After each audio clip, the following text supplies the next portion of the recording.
नमस्कार दोस्तों। आज का हमारा जो टॉपिक है that is from keto enol tautomerism.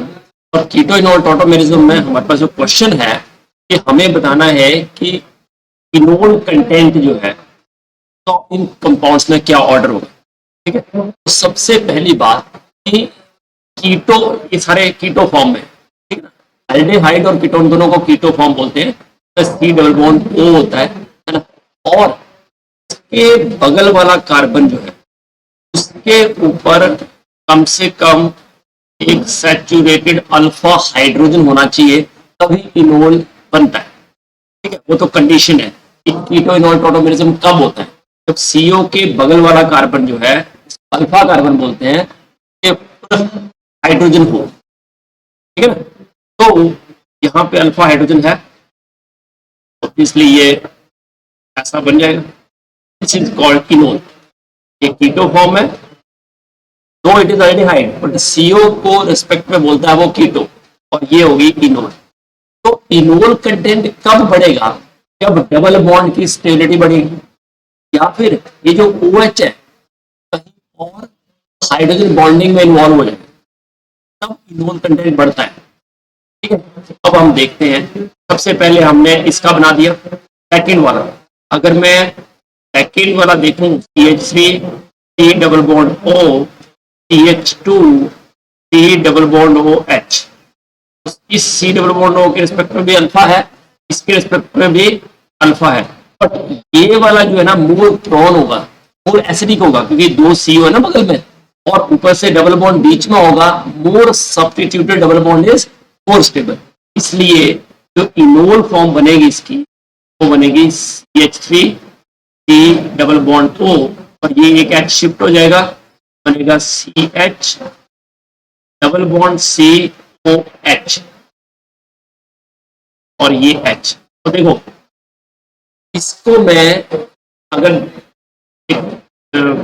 Way out बनाऊं जिससे कि हाइड्रोजन बॉन्डिंग को मैं शो कर सकूं, देखो ये CH है और ये डबल बॉन्ड है। ठीक है, और यहाँ पे क्या था CH3, और यहाँ पे क्या था H।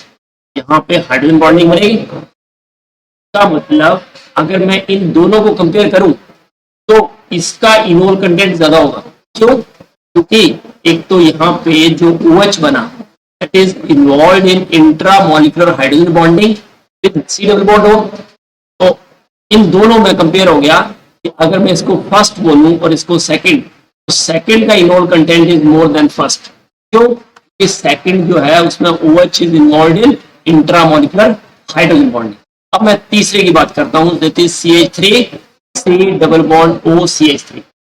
तो CH3 C double bond O CH3, तो इसका अल्फा हाइड्रोजन दोनों साइड है, भी एक बना लो CH3 COH double bond CH2, बन गया इसका भी। अब देखो, इनोल इसमें भी बना, इनोल इसमें भी, इनोल देखो तीनों में बना है।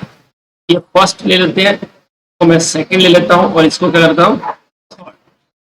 तो तीनों में ही इनोल तो बने हैं, बट अगर मैं सेकंड से इनको कंपेयर करूं तो सेकंड का इनोल कंटेंट इन दोनों से ज्यादा होगा, फर्स्ट और थर्ड से। तो what about first and third?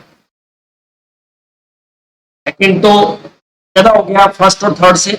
अब फर्स्ट और थर्ड को अगर कंपेयर करूं तो फर्स्ट में जो है, जो डबल बॉन्ड है, it is not stabilised by any other thing than CO OH group, जिसमें रेजोनेंस होती है। इसमें भी डबल बॉन्ड है जो रेजोनेंस करेगा, और ऊपर से ये अल्काइल सब्स्टिट्यूशन भी है, इससे डबल बॉन्ड की स्टेबिलिटी और बढ़ गई, हाइड्रोजन हो गए ना। हाइपर कंजुगेशन के तरह सोचो, more is the substitution, more is the substitution, then more is the stability of the alkene। इसका मतलब थर्ड का इनोल कंटेंट फर्स्ट से ज्यादा होगा। तो देखो अभी तक जो ऑर्डर है, थर्ड का इनोल कंटेंट फर्स्ट से ज्यादा होगा, फर्स्ट का तो, और सेकंड का इन सबसे ज्यादा होगा। सेकंड का क्यों सबसे ज्यादा होगा? क्यों? क्योंकि इसमें इंट्रामोलिकुलर हाइड्रोजन बॉन्डिंग बन रही है ना। सेकंड का सबसे ज्यादा, उससे कम थर्ड और उससे कम फर्स्ट। अब फोर्थ बनाते हैं, तो क्या CH3 CO CH2 CO CH3, fourth बनाते हैं। यह है CH3 C double bond O CH2 C double bond O CH3, right.